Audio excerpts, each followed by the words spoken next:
To do while relaxing in a concrete armchair like this one? Listen to the radio, of course. Last Sunday, a new independent, not pirate radio station started broadcasting from London.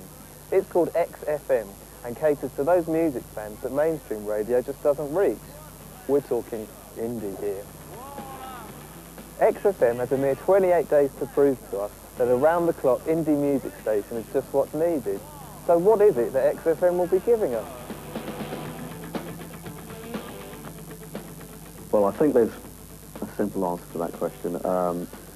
Basically, we're going to be playing music that just isn't catered for to a great extent on radio in the UK, full stop. This is the winter of your mind. 1991 saw the largest amount of outdoor festivals ever, and they were predominantly indie alternative based.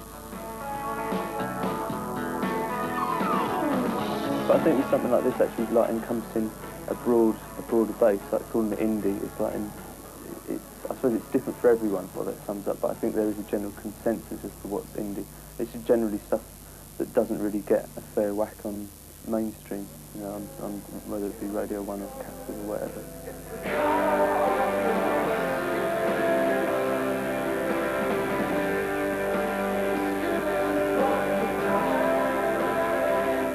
It's mainly been financed by Chris Parry, Shaw's manager, and we've had a few sponsorship deals from certain parties. Why did you want to get involved? Well, I love radio, first off. I feel very, very frustrated, if you like, by radio in the UK, to a certain extent.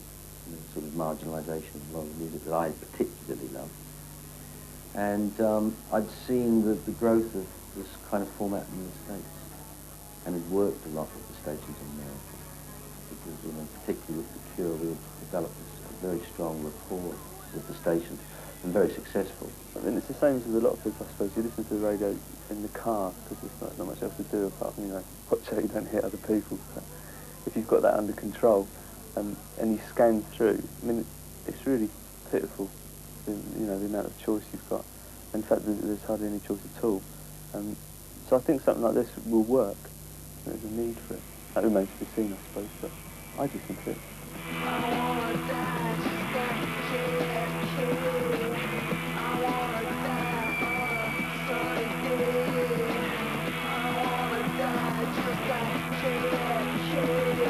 There's been a long period of time where people have been banging on the door and trying to explain what's going on in the contemporary music circles, and I think they've been ignored for far too long.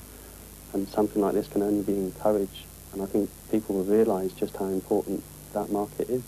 I think there is room for an alternative radio station since Kiss is going so commercial nowadays. I do think there needs to be a wider spectrum of music. You tend to have to buy magazines and things like that to find out about, new releases, and I'd rather sort of hear them on the radio.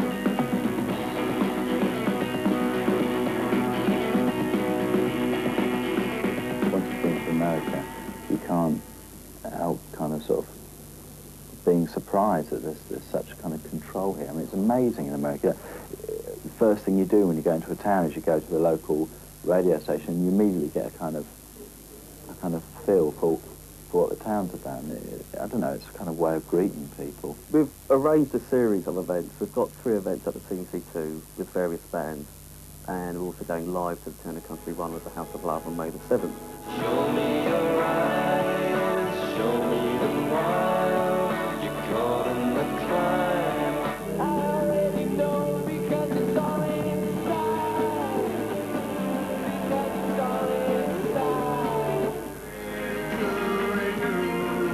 For I am captured one more time. Everything you want to understand, the way you make it all go round.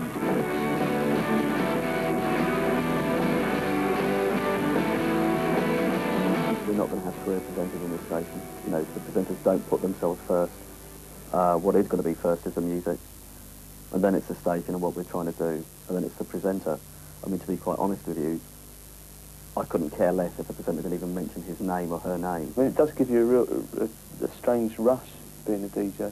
Actually talk. I mean, it's quite weird, but at least when you're on stage you can see who you're supposed to be communicating with. And being a DJ, I don't think I could do it or enjoy it as a job. I think you go a bit mental.